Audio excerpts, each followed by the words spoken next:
10 News begins right now with breaking news. And good evening. We're following the breaking news of the death of former President Jimmy Carter. He died at the age of 100. The 39th President of the United States died at his home in the small town of Plains, Georgia, almost 2 years after first entering hospice care in February of 2023. Carter was elected president in 1976 and served one term. He became the longest living former president in U.S. history and was awarded the Nobel Peace Prize in 2002 for his human rights work around the world.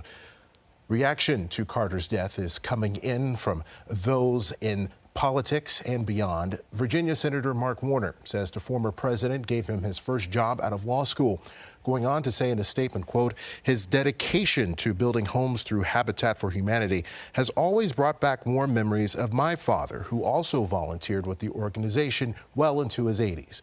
Like much of the greatest generation, President Carter will be remembered by what he built and left behind for us, a model of service late into life, a tireless devotion to family and philanthropy, and a more peaceful world to call home. And Habitat for Humanity in the Roanoke Valley releasing this statement this afternoon saying our affiliate joins Habitat organizations across the globe in honoring the late President Jimmy Carter for his contributions to Habitat for Humanity and families around the world. We are deeply saddened by President Carter's passing, and our prayers are with the Carter family.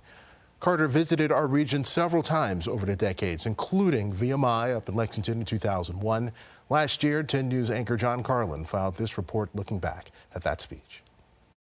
Yeah, so as you can see here, there's President Carter coming in, and there are the cadets on this side, and then there are cadets over on this side as well, and this is me right here. It was 2001 when former President Jimmy Carter came to VMI, where he made lasting memories. Humility, compassion, service,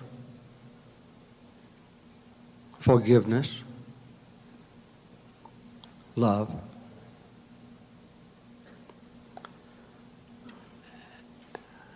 And those characteristics are available to any person.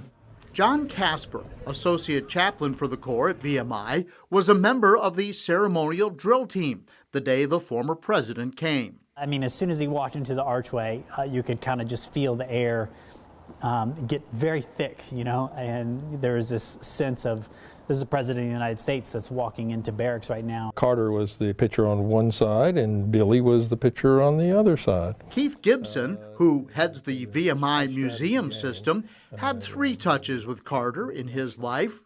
Once when he was visiting Carter's home of Plains, Georgia, where he happened into a pickup softball game with Carter on the mound pitching.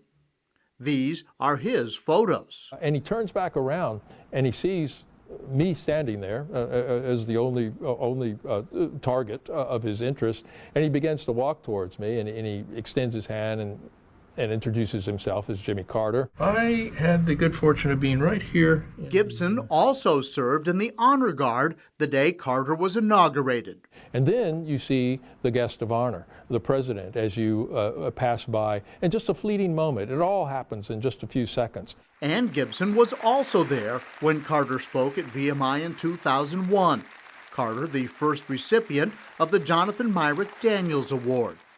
Daniels, a VMI valedictorian and seminary student, literally stepped in front of a bullet meant for this woman, Ruby Sales, in Alabama.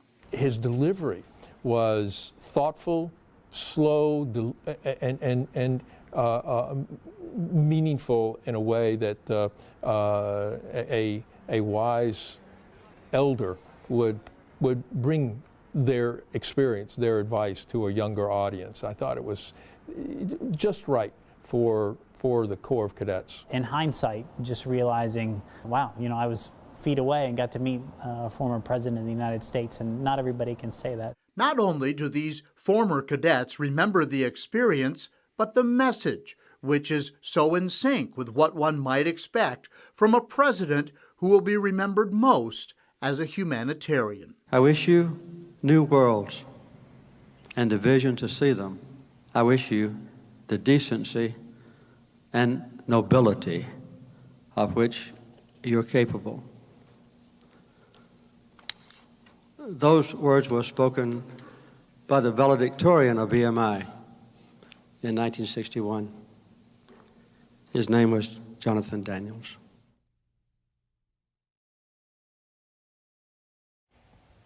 John Carlin with that report there. We should note that since that report first aired, John Casper was promoted to colonel and is now the chaplain at VMI.